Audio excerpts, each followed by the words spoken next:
Beberapa minggu yang lalu media massa tanah air ramai memberitakan tentang tertangkap tangannya seorang pejabat penting negeri ini. Ia ditangkap aparat penegak hukum karena diduga telah menerima gratifikasi. Kini pejabat yang pernah jadi dosen teladan tersebut harus melalui hari-harinya dengan proses hukum yang panjang dan melelahkan. Menurut laporan Transparansi Internasional, Indeks Persepsi Korupsi Indonesia tahun 2012 berada di peringkat 118 dari 176 negara. Masih menurut laporan tersebut, di negara-negara ASEAN, hanya Myanmar dan Vietnam yang peringkatnya berada di bawah Indonesia. Korupsi adalah dosa besar. Ia ibarat kanker pada tubuh bangsa ini, menggerogoti sendi-sendi bangsa secara perlahan tapi pasti. Belum lagi permasalahan bangsa lainnya, krisis politik, sosial, ekonomi, moral yang hari ke hari semakin mengkhawatirkan. Jika tidak ada kesadaran untuk kembali kepada Allah, maka tidak menutup kemungkinan krisis multidimensi ini akan membawa bangsa dan umat ini menuju kehancuran. Na'udzubillah min dzalik. ظهر الفساد في البر والبحر بما كسبت أيدي الناس ليذيقهم بعض الذي عملوا لعلهم يرجعون. Memang sudah menjadi sunatullah, manusia adalah tempatnya lalai dan lupa. Seringkali terjerumus pada hal-hal yang dilarang agama. Aturan Allah kerap dilanggar, maksiat dianggap biasa. Tapi Allah Subhanahu wa Ta'ala Maha Pengasih dan Pengampun, selalu memberi kesempatan kepada hambanya yang terlanjur berbuat dosa untuk kembali padanya. Kembali dan mohon ampun kepada Allah sebelum pintu ampunannya tertutup rapat.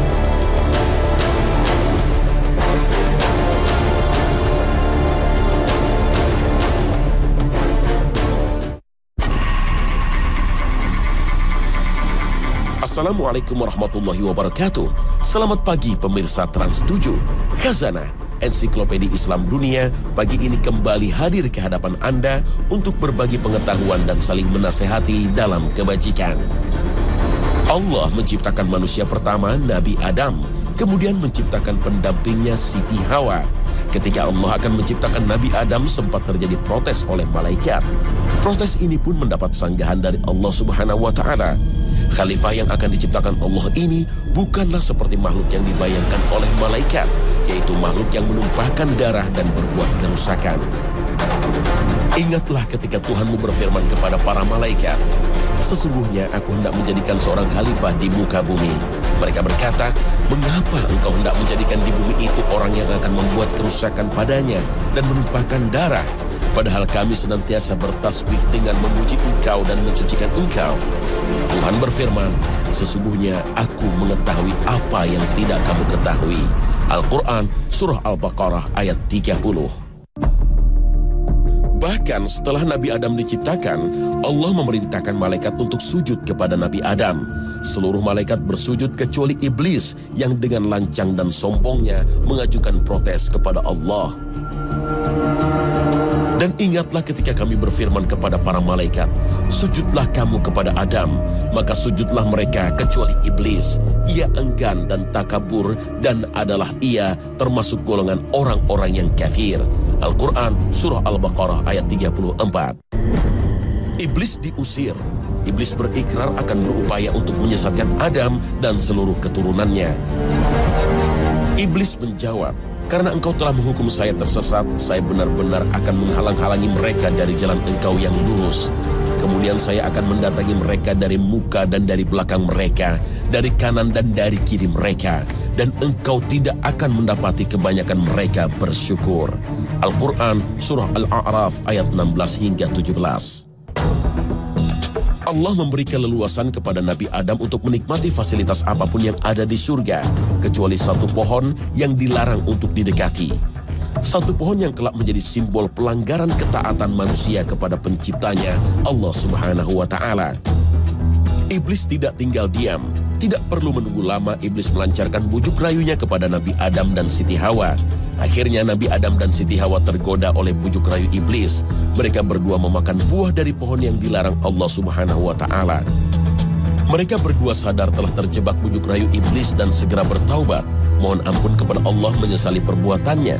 Allah menerima taubatnya, namun sebagai konsekuensi dari perbuatan itu, Allah menurunkan Adam dan Hawa ke bumi, yang mana kemudahan dan fasilitasnya tentu jauh berbeda dengan surga. Disinilah fase awal kehidupan umat manusia dimulai.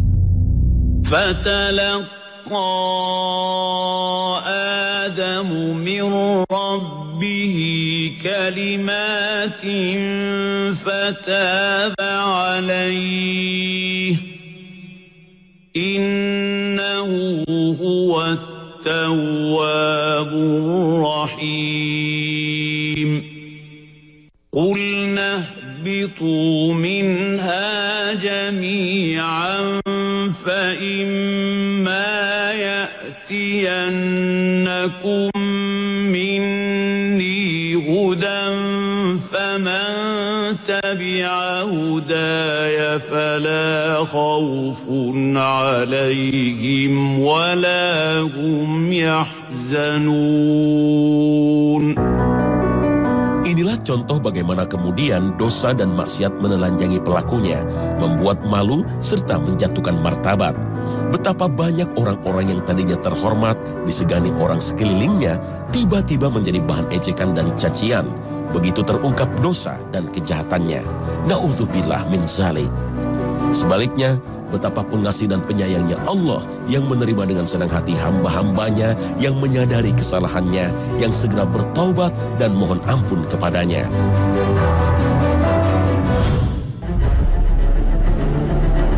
Taubat pada hakikatnya adalah kembali pada Allah dengan sepenuh hati, berkomitmen untuk memperbaiki diri disertai rasa penyesalan terhadap dosa yang telah dilakukan.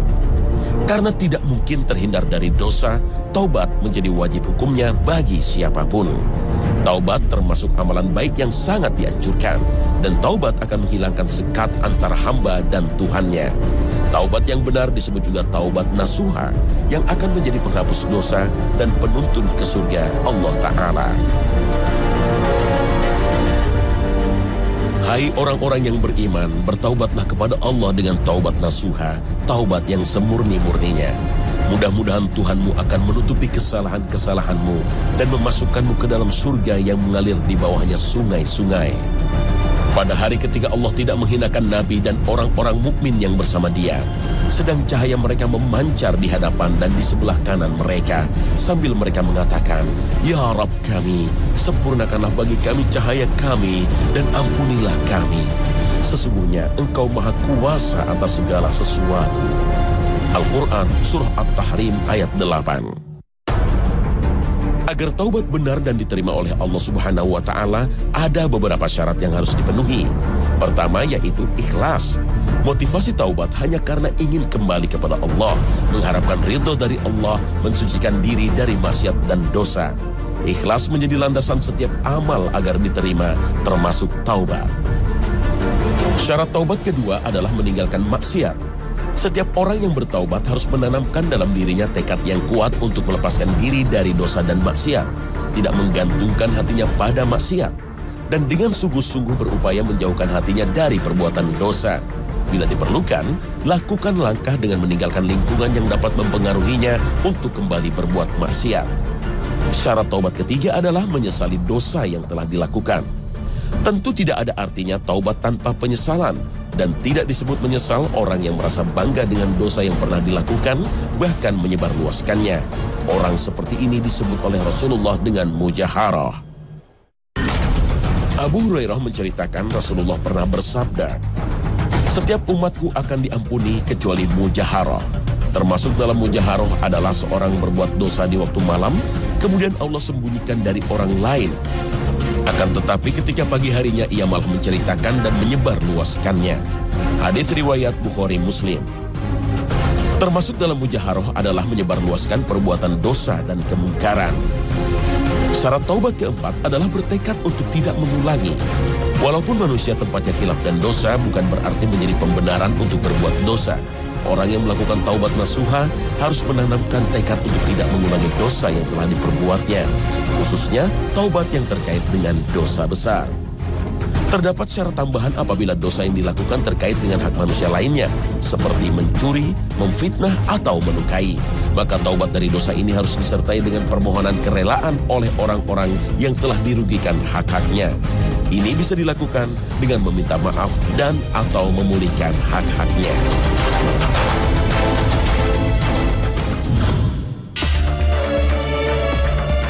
Umar bin Khattab termasuk sahabat yang sangat dekat dengan Nabi, khalifah yang kedua. Keadilan dan kebijaksanaannya menjadi teladan sepanjang masa. Beliau adalah contoh nyata taubat yang benar yang mengubah jalan hidup seseorang. Dari jahiliyah dan kemungkaran menuju cahaya Islam dan kebaikan. Umar dari sebelum masuk Islam dikenal sebagai pribadi yang keras dan tegas. Apa yang ia yakini dibela dengan berani. Ia merupakan pemuja ajaran nenek moyang Quraisy ketika itu, sehingga ia amat benci ketika Nabi mendakwahkan Islam yang bertentangan dengan ajaran nenek moyangnya. Ia melakukan intimidasi, ancaman, bahkan siksaan terhadap orang-orang yang masuk Islam. Nabi Muhammad SAW sendiri pernah diancam akan dibunuhnya. Tapi kemudian Allah membuka hati dan menunjukkannya kepada jalan kebenaran, yaitu Islam. Saat itu, kekesalannya terhadap Nabi memuncak sehingga ia memutuskan akan menghabisinya. Di perjalanan ia bertemu dengan seseorang yang memberi informasi bahwa keluarganya sendiri ada yang masuk Islam, yaitu adik perempuannya, Fatimah. Seketika Umar mengubah arahnya menuju rumah Fatimah. Tepat di depan rumah ia mendengar suara berbisik yang ternyata adalah bacaan Al-Quran.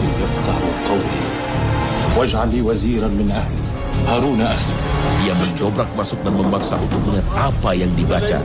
Sempat terjadi insiden kecil yang melukai adiknya Fatimah. Ia pun luluh dan minta diperlihatkan bacaan tadi. Ia pun membacanya setelah sebelumnya disuruh mensucikan diri. Begitu dibaca, hatinya bergetar.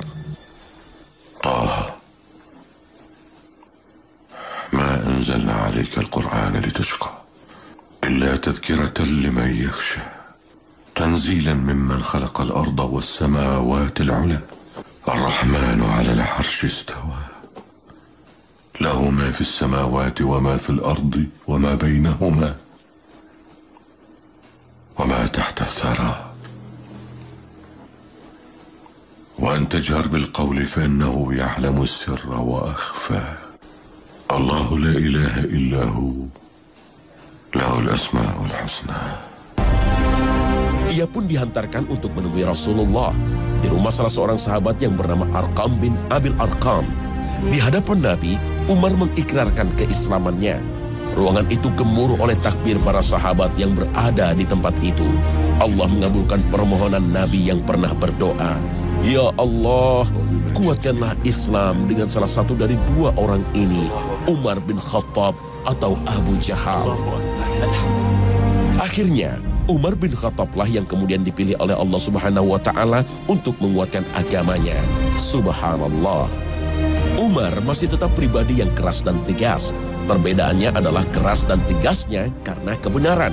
Hatinya gampang tersentuh dan menangis ketika mendengar ayat suci Al-Quran. Nabi pun memberi julukan Umar dengan Al-Faruq atau Sang Pembeda. Nabi menggambarkan sosok Umar dalam sabdanya, "Demi yang jiwaku berada dalam tangannya, jika engkau melewati suatu jalan, maka setan akan mencari jalan yang lain." Sahabat Nabi Ibnu Mas'ud dalam riwayat Ibnu Sa'ad dan Tabrani melukiskan bagaimana efek positif yang timbul dari keislaman Umar. Ia mengatakan, Islamnya Umar merupakan sebuah penaklukan, hijrahnya merupakan kemenangan, dan kepemimpinannya merupakan rahmat. Tadinya kami tidak bisa sholat di depan Ka'bah hingga Umar masuk Islam. Ia pun membela kami sehingga kami dapat sholat di depan Ka'bah.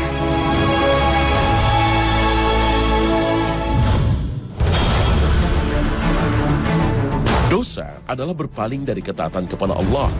Bisa dalam bentuk meninggalkan perintah Allah atau mengerjakan larangannya. Secara umum para ulama membagi dosa dalam dua kategori. Al-Kabair yang berarti dosa besar dan As-Saghair atau dosa kecil. Al-Kabair adalah perbuatan dosa yang pelakunya secara khusus mendapat ancaman neraka, laknat, kemarahan, dan azab. Beberapa larangan besar ini tergambar melalui Al-Quran atau hadis. Sedangkan dosa kecil adalah dosa yang tidak termasuk ke dalam kategori dosa besar. Menurut Ibnu Abbas, jumlah dosa besar ada 70. Contoh perbuatan dosa yang termasuk dosa besar atau kabair adalah menyekutukan Allah atau syirik, membunuh, sihir, meninggalkan sholat, tidak menunaikan zakat, tidak puasa tanpa alasan syar'i, tidak melaksanakan haji padahal ada kemampuan, durhaka kepada orang tua, berzina, memutus silaturahim, sumpah palsu, korupsi, gratifikasi, dan lain sebagainya. Dosa besar pun memiliki peringkat yang berbeda-beda, dan menyekutukan Allah atau syirik adalah dosa yang terbesar. وَإِذْ قَالَ لُقْمَانُ لِابْنِهِ وَهُوَ يَعِظُهُ يَا بُنَيَّ لَا تُشْرِكْ بِاللَّهِ إِنَّ الشِّرْكَ لَظُلْمٌ عَظِيمٌ. Rasulullah pernah bertanya kepada para sahabat, "Maukah kalian aku beritahu dosa-dosa yang terbesar?"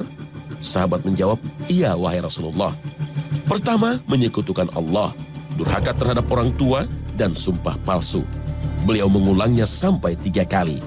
Hadis riwayat Muslim. Meskipun sebagian dosa disebut dengan dosa kecil, bukan berarti kemudian kita menyepelekan dan tidak merasa bersalah ketika melakukan dosa kecil. Karena dosa kecil yang dilakukan secara berulang-ulang dan terus-menerus akan terhitung sebagai dosa besar.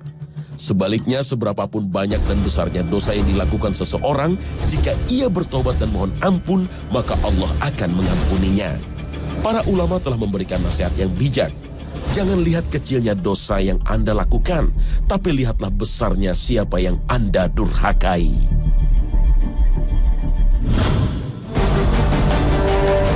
Allah memberikan banyak kesempatan kepada manusia untuk bertaubat, baik dari dosa besar atau dosa kecil.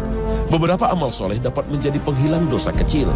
Nabi bersabda, "Sholat 5 waktu Jumat ke Jumat berikutnya menjadi penghapus dosa selama tidak melakukan dosa besar." Hadis riwayat Muslim. Sakit, musibah, penderitaan sejatinya dapat menghapus dosa kecil. Rasulullah bersabda, "Tidaklah seorang mukmin ditimpa kegundahan, kegelisahan, kesusahan, musibah, bahkan sampai duri yang melukainya, melainkan akan menjadi penghapus dosa baginya." Hadis riwayat Bukhari Muslim. Oleh sebab itu, sangat dianjurkan bagi seorang mukmin untuk bersabar ketika ditimpa sakit, musibah, ataupun cobaan lainnya. Semakin besar kesabaran, semakin besar pahala, dan semakin banyak dosa yang dihapuskan. Menjauhkan diri dari dosa besar juga dapat menjadi penghapus dosa kecil. Sedangkan dosa besar dapat dihilangkan dengan taubat nasuha yang memang ditujukan khusus untuk perbuatan dosa besar yang telah dilakukan. إن تجتنبوا كبائر ما تنهون عنه نكفر عنكم سيئاتكم وندخلكم مدخلا كريما.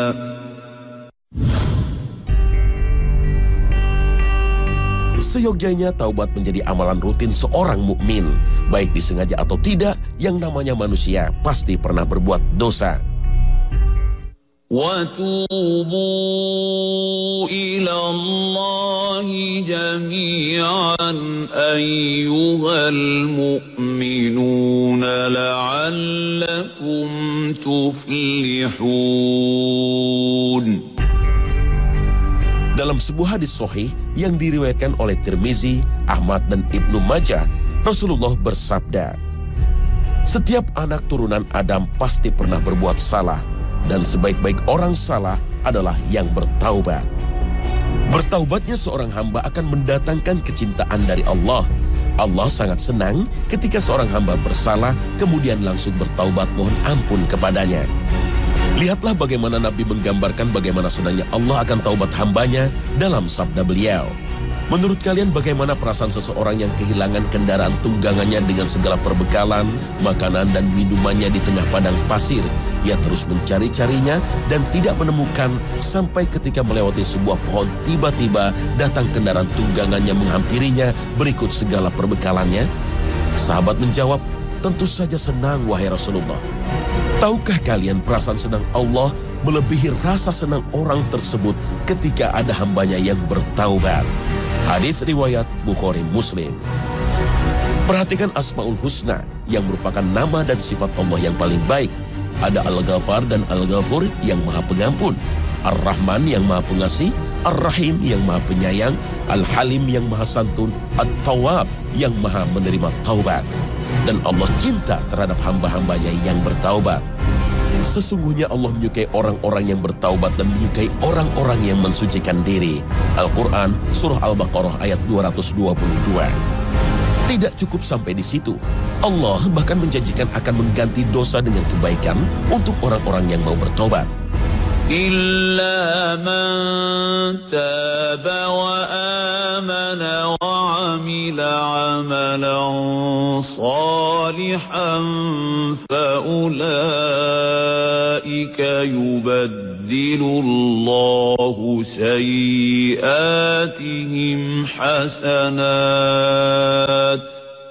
وَكَانَ اللَّهُ غَفُورًا رَحِيمًا. Subhanallah, dosa diampuni dan digantikan dengan kebaikan dan pahala. Sebelum sakaratul maut datang menjemput atau matahari terbit dari barat, kesempatan bertaubat selalu terbuka. Jangan sampai kita mengikuti jejak Fir'aun yang baru sadar dan bertaubat setelah sakaratul maut. وَلَيْسَتِ التوبة للذين يعملون السيئات حتى إذا حضر أحدهم الموت قال إني تبت الآن ولا الذين يموتون وهم كفار أولئك أعتدنا لهم عذابا أليما. Manusia tidak pernah tahu kapan ajalnya. Bisa jadi 10 tahun lagi, tahun depan, atau beberapa jam ke depan. Manusia juga tidak pernah tahu kapan matahari terbit dari barat. Jadi tidak perlu menunggu untuk bertaubat. Sekaranglah saatnya. Dengan taubat dan mohon ampun kepada Allah yang dilakukan oleh seluruh elemen bangsa, niscaya Allah akan memberikan keberkahannya kepada negeri ini.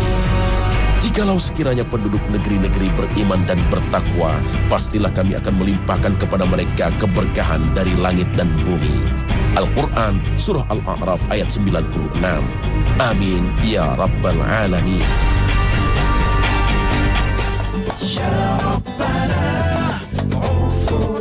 Pemirsa Hasanah, semoga episode Taubat menjadi pengingat bagi kita untuk kembali kepada Allah.